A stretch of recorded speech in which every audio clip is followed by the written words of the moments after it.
Alright, welcome back to Bowbender Systems. We will be creating a profile today. So you go to the profiles page first thing, turn on your machine. So you're going to insert your bar and you're going to pull in the y-axis until the bar is snug against all three rollers but not applying any bend. You should be able to push your bar through by hand. So as you can see here, I'm able to slide the bar through by hand through the rollers. And it's tight, but it's still not bending.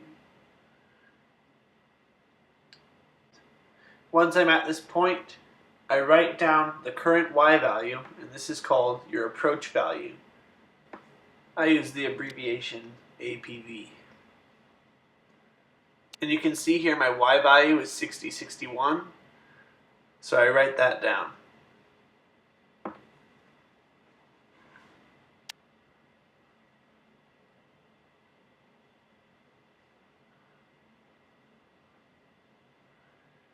Then I hit editing.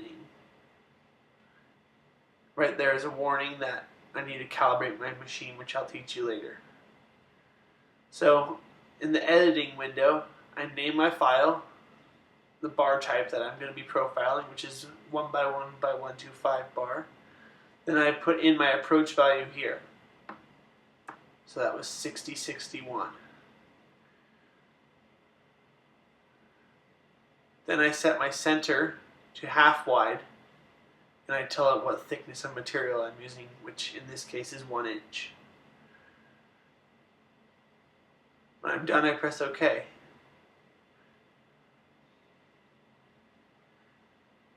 So now I'm going to move in the roller until it's applying a bend to it. Once I have a bend, I mark with my pen where I started the bend. In this case, it's obvious where the bend started, but in some cases you might not be able to see it, so it's important that you write down on the bar where you started bending. So I run it through enough to where I can fit my arc meter on it. Once I do that, I get my arc meter and I place it on there, making sure all three sides are touching. It's really crucial or else you won't get an accurate reading. So as you see here, it says 16.1. That's my radius, and all three sides are touching. So now I come back to my screen, and I was bending that with my Y value at 9073.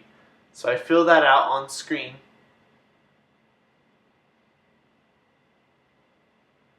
And I put in the radius.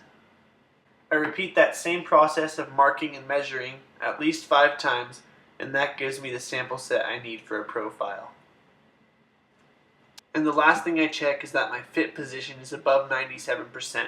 If it's not, I need to either add measurements to my profile or delete ones that are inaccurate. Then I save.